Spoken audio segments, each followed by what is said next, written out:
என்னோடய சேனலை சப்ஸ்கிரைப் பண்ணிவிட்டு பக்கத்தில் உள்ள பெல் ஐக்கானும் ப்ரெஸ் பண்ணிங்கன்னா நான் புது வீடியோ போடும்போது உங்களுக்கு நோட்டிஃபிகேஷன் வரும்.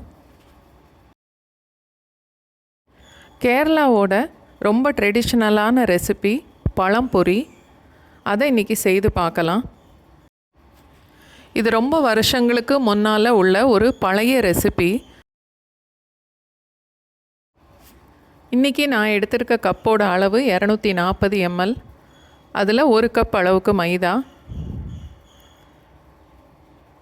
ஒரு 1/4 கப் அளவுக்கு அரிசி மாவு, ரொம்ப கொஞ்சமாக பேக்கிங் சோடா, கொஞ்சம் உப்பு, தேவையான அளவுக்கு தண்ணி சேர்த்துட்டு தோசை மாவை விட கூட கொஞ்சம் கெட்டியாக மாவை கலந்து வைக்கணும்.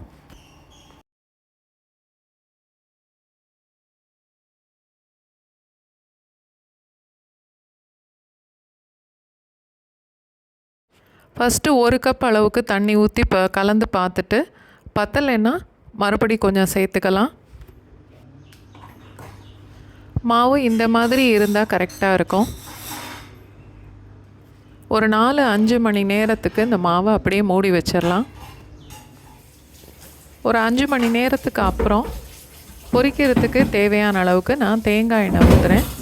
நீங்கள் எந்த எண்ணெய் வேணாலும் சேர்த்துக்கலாம்.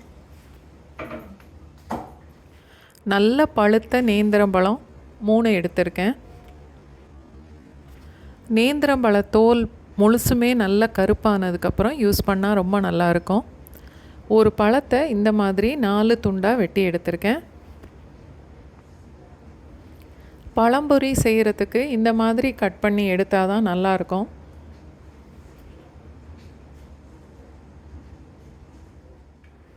மாவு கலக்கும்போது கொஞ்சம் பேக்கிங் சோடா கலந்ததுனால மாவு லேசாக புளிச்சு இந்த மாதிரி இருக்கும்.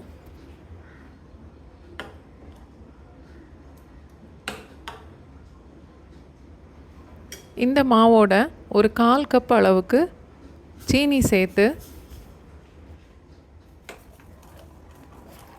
நல்லா கலந்துக்கணும். ஆனால் சீனி கரையக்கூடாது.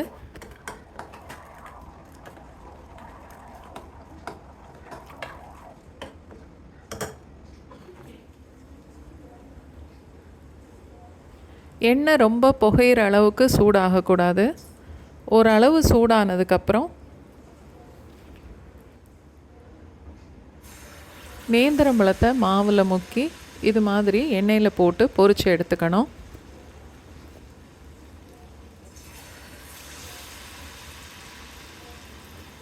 பழம்பொரிக்கு மாவு கலக்கும்போது மஞ்சத்தூள் சேர்த்து கலக்கணுங்கிறது தேவையில்லை.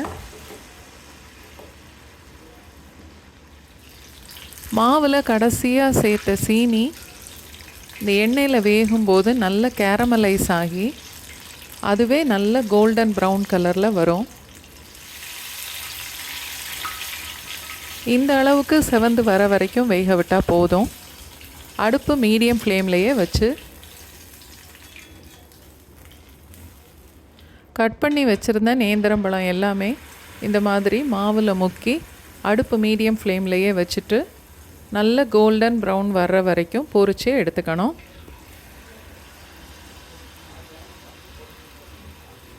நான் இன்றைக்கி எடுத்துருக்கிற மாவு அளவுக்கு 1 கப்பு மைதா, 1/4 கப்பு பச்சரிசி மாவு கலந்ததுக்கு 5 நேந்திரம்பழம் வரைக்கும் பொரிச்சு எடுக்க முடியும்.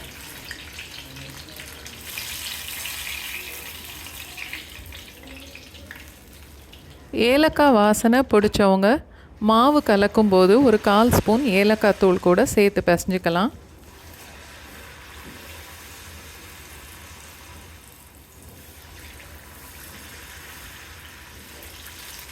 இது மாதிரியே மாவு கலந்து நீங்களும் ஒரு நாள் பழம்பொரி செய்து பாருங்கள்.